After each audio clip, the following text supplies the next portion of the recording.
कि मैंने इस्लाम को क्यों छोड़ा था और क्यों मैं एक एथीस्ट बना। काफी लोगों को यह हिस्सा काफी पसंद आया और कुछ लोगों की डिमांड भी थी कि इसे सेपरेट वीडियो में दिया जाए ताकि इसे लोग शेयर कर सकें। साथ ही ये छोटी सी वीडियो है तो इसमें मैंने आपके लिए इंग्लिश सबटाइटल भी ऐड कर दिया।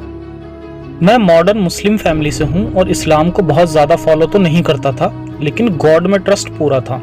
और मेरे पेरेंट्स के अलावा घर में 2 सिबलिंग्स हैं, तो ये बाकी के सिबलिंग्स तो बचपन से ही न्यूट्रल थे। लेकिन जब मैं छोटा था तब तो मैं नमाज भी पढ़ता था और रोजे भी रखता था। लेकिन जब थोड़ा बड़ा हुआ तो लॉजिक लगाया कि अगर अल्लाह माँ बाप जैसा है तो हमें भूखा रहने के लिए क्यों कहेगा और क्यों जबरदस्ती की उठक बैठक लगवाएगा। फिर ये प्रैक्टिस तो छोड़ दी, लेकिन अल्लाह अभी भी था लाइफ में। मैं 18 साल का भी नहीं हुआ था जब मैंने एक छोटी सी जॉब स्टार्ट की। वहाँ ऑफिस के मुस्लिम लोगों ने मुझे समझाने की कोशिश की कि रोजा हर मुसलमान पर फर्ज है, लेकिन मैं नहीं माना। मैंने पक्का मन बना रखा था कि अल्लाह जिसने हमें बनाया वो तो बहुत इंटेलिजेंट होगा, वो भला क्यों बेकार की प्रैक्टिस करवाएगा। हालांकि अभी तक मैंने कुरान या हदीस को मीनिंग के साथ नहीं पढ़ा था। फेसबुक पर इस्लाम की अच्छी पोस्ट भी कभी कभी शेयर कर दिया करता था। फिर उस पर जो लोग मोहम्मद साहब को गालियां देते थे उन्हें ब्लॉक कर दिया करता था। मुझे लगता था कि वो लोग नफरत फैला रहे हैं। आखिर ऐसा कैसे हो सकता है कि इतने बड़े मजहब को स्टार्ट करने वाला ऐसा भी हो सकता है जैसे कि ये लोग कहते हैं। सवाल तो बहुत थे मन में, क्योंकि मैंने स्कूल में साइंस पढ़ी थी, लेकिन मुझे किसी भी स्कॉलर से डिस्कशन करना अच्छा नहीं लगता था, क्योंकि उनका जो वो रवैया होता था कि खुदा और उसके रसूल पर शक की कोई गुंजाइश नहीं, वो बिहेवियर मुझे बहुत बुरा लगता था। हर जगह इस्लाम पर बोलने वाले स्कॉलर्स मुझे जाहिल दिखाई देते थे और मुझे इंतजार था किसी ऐसे इंसान का जो साइंस और इस्लाम को एक साथ पेश कर सके। मैं इस्लाम को तभी छोड़ देता, लेकिन फिर जाकिर नाइक साहब का एक शो देखा, doctor Zakir Naik. He was a medical doctor. अच्छा लगा कि कोई तो इस्लाम में है जो इस्लाम का सही मतलब दुनिया के सामने रख सकता है। जाकिर नाइक का मैनिपुलेटेड साइंस मैंने ठीक समझा और फिर मैं इस्लाम की साइड हो गया, पीसफुल इस्लाम। लेकिन ये झूठ ज्यादा दिन नहीं रहा। एक बार मेरे खुद के नॉन मुस्लिम दोस्त ने मुझसे पूछा कि क्या सचमुच आपके रसूल ने 6 साल की बच्ची से शादी की थी।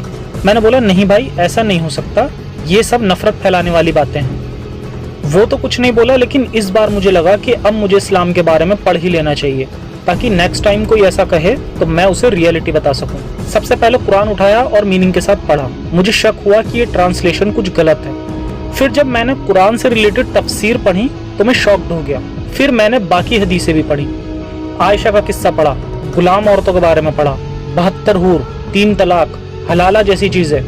मुझे लगता था कि ये चीजें किसी स्कॉलर ने बस बयान कर दी होंगी और मिस इंटरप्रेट हो गई होंगी, लेकिन ये सब कुरान का हिस्सा थी।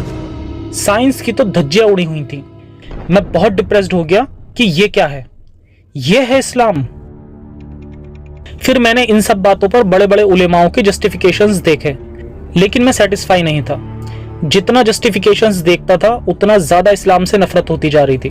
अब जो बातें अंदर दबी थीं वो भी बाहर आने लगी कि इतने सारे मजहब क्यों हैं और हर कोई अपने मजहब को सच्चा क्यों मानता है।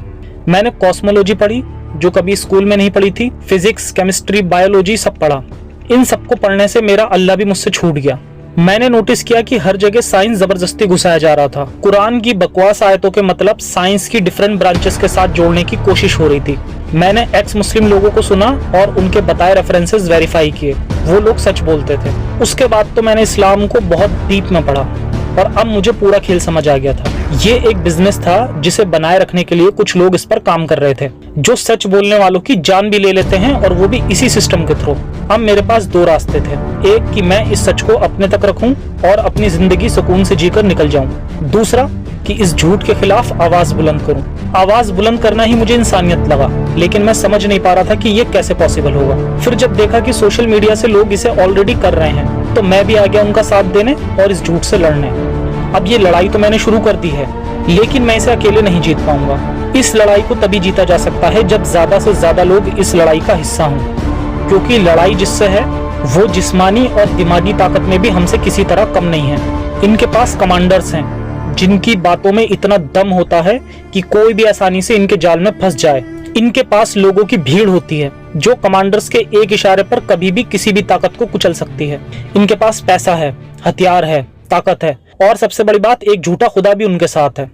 दूसरी तरफ हमारे साथ सिर्फ और सिर्फ सच और इंसानियत है। याद रहे, ये लड़ाई एक ख्याल से है, एक आइडियोलॉजी से है जो इंसानियत के खिलाफ है। ये भी याद रहे कि लड़ाई अगर लोगों से हो तो उसे उन लोगों को मारकर जीता जा सकता है, लेकिन लड़ाई अगर किसी ख्यालात से हो तो उसे जीतना बहुत मुश्किल होता है। जीत हमेशा सच्चाई की ही होती है, और अगर जीत सच्चाई की ना हो तो समझो कि लड़ाई अभी बाकी है। तो आइए मेरे साथ और खड़े हो जाइए अपनी जनरेशंस को एक सुनहरा कल देने के लिए। सपोर्ट कीजिए मुझे और मेरा पैगाम सही जगह पहुंचाने में मेरी मदद करें, ताकि आने वाला कल इंसानियत का कल हो और साइंस का कल हो।